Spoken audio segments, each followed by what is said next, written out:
Dan ini cuma nasihat, jangan sampai juga atas dasar hasud kita. Hasud bagaimana?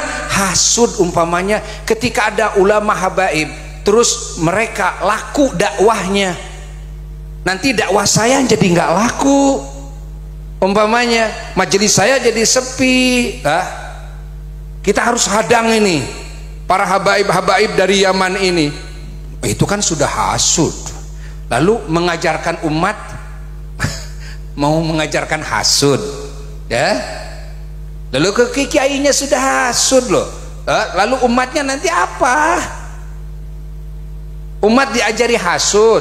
Harusnya kita beruntung kalau kita para kiai di Indonesia ini, di Nusantara ini merasa tidak mampu mengajarkan ilmu agama dengan yang lebih baik kepada umat, lalu ada ulama habaib mengajarkan yang lebih baik, alhamdulillah, alhamdulillah.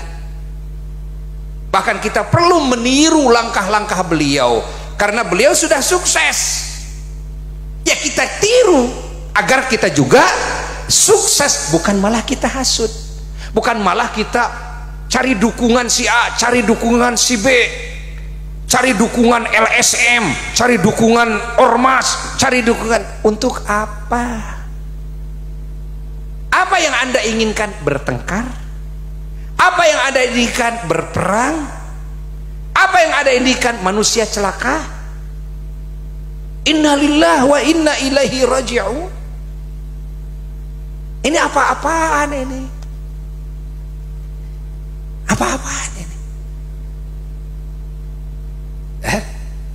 Demi menyelamatkan umat dan cinta Buya kepada mereka yang mengingkari Ba'alawi ini adalah dzurriyyatin Nabi, cinta Buya ini, cinta sayang sekali, gak ada dalam hati ingin mereka celaka, enggak, gak ada, tapi ingin mereka bertobat, ingin mereka selamat, ingin mereka jangan punya pemikiran seperti itu.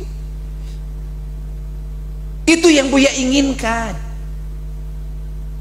Ingat, makanya Buya mencari cara.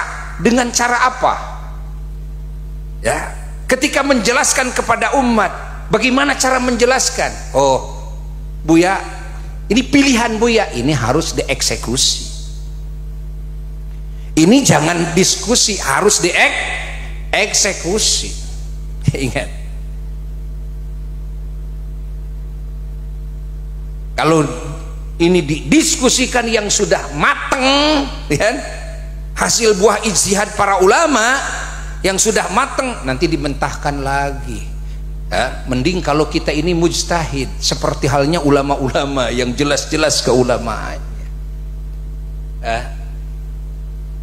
Nah, pahami oleh kita semuanya. Makanya Buya mau tidak mau harus ke depan, walaupun resikonya ada yang mencaci ke Buya, ada yang membenci ke Buya. Kalau bagi Buya sendiri, Buya mah ada masalah, tidak ada rasa takut sedikit pun, tidak ada rasa sedih, tidak ada rasa kekhawatiran. Oh, khawatir reputasi Buya, prestasi, prestis, lah. Buya justru merasa ini manusia yang paling pantas dihinakan, paling pantas dicaci maki.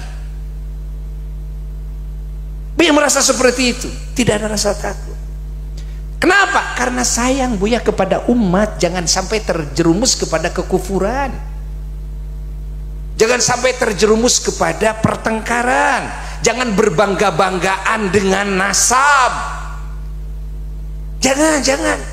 Makanya Buya tidak merasa penting. Buya syahadah, kesaksian dari apa umpamanya, pengakuan dari satu kelompok, bahwa Buya ini keturunan Wali Songo atau bukan, bahwa Buya ini keturunan Kangjeng Syarif Hidayatullah atau bukan. Tidak perlu bagi Buya sebetulnya, tidak perlu, nggak pernah Buya mengusahakan untuk dapat syahadah, enggak.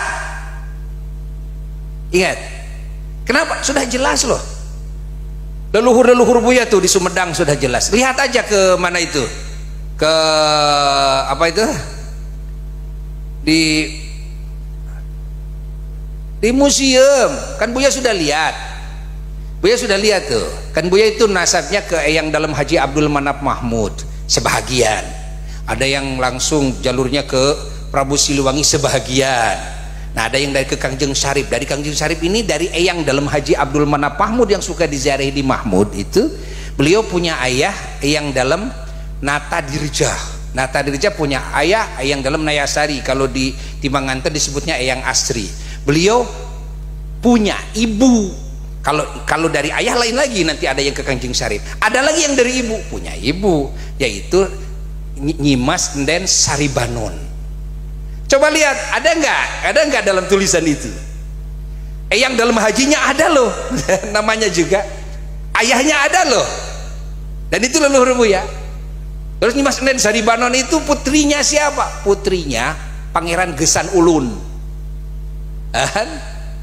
Pangeran Gesan Ulun itu, yaitu Muhammad Ja'far.